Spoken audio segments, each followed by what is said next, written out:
So with the VIX still at somewhat elevated levels, the swings in the markets have been volatile, to say the least. So our next guest explains sometimes it's best to just take a step back, deep breath, right? Not to act with emotion. And for that conversation, that's why we're welcoming in Arwen Becker, owner of Becker Retirement Group. It's great to see you, Arwen. I know you're saying don't get emotional here, right?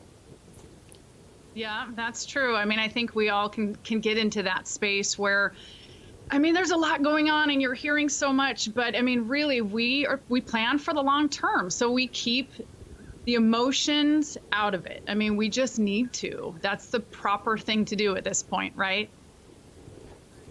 So you're saying that, you know, this will pass and you don't want to make any rash moves. And also at this point, your financial advisor, you should have had a conversation with your financial advisor at this point, right?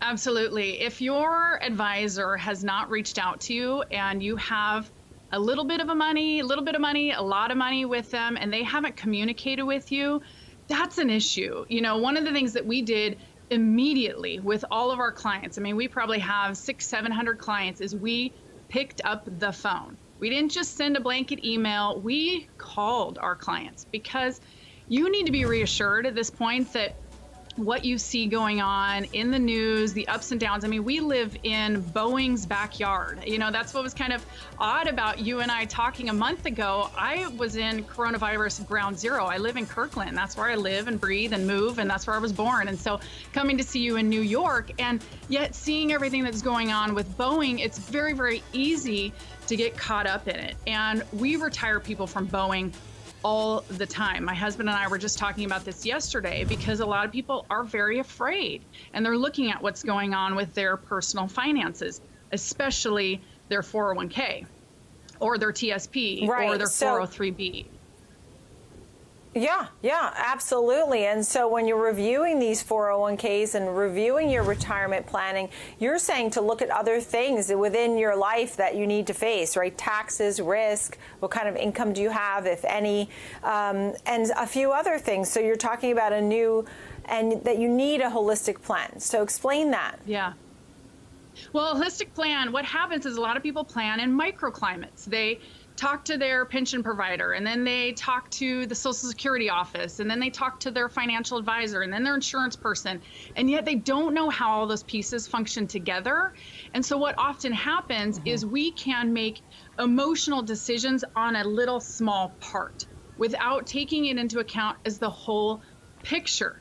That is part of good planning, seeing how taxes overlay, because especially in a moment like this where we have money that is going out because of a market decline, there are things that can be done to make sure that we're at least bolstering things or being mindful on the other side. Maybe that's just really taking a good solid look at the tax planning associated with it. Maybe you need to look at maybe reallocating. Maybe reallocating is a bad idea right now, but seeing how all of those pieces function together, that's good solid planning. And that's when we don't make these emotional rash decisions, because we see how this all functions collectively. It's just such an important part of good, solid retirement planning, especially knowing how these pieces work together. Right. And, you know, when you look at this dip, this market dip, I mean, there's no way to know if we're going to retest the bottom or is the bottom in. When you talk about investing, is there areas that you like more for the long term that you're recommending? You know, we always just love great diversification. You know, because we specialize in retirement planning, we're always looking at a much broader picture, because the emotional component of retirement planning, because especially as people are moving towards fixed income, can be so hard.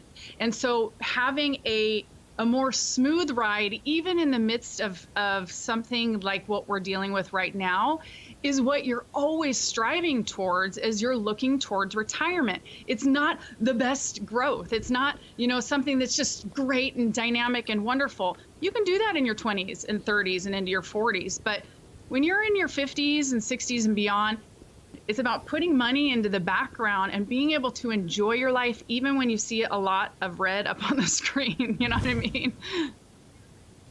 Right, right. Yeah, I get it. And you said also just look at what your expenses are. Call the vendors, go through them one by one. So this way you can get your financial plan in place. Great advice. Arwen Becker, thank you so much. Owner of Becker Thank you. Retirement Good to see Group. you. Thanks for being on with us.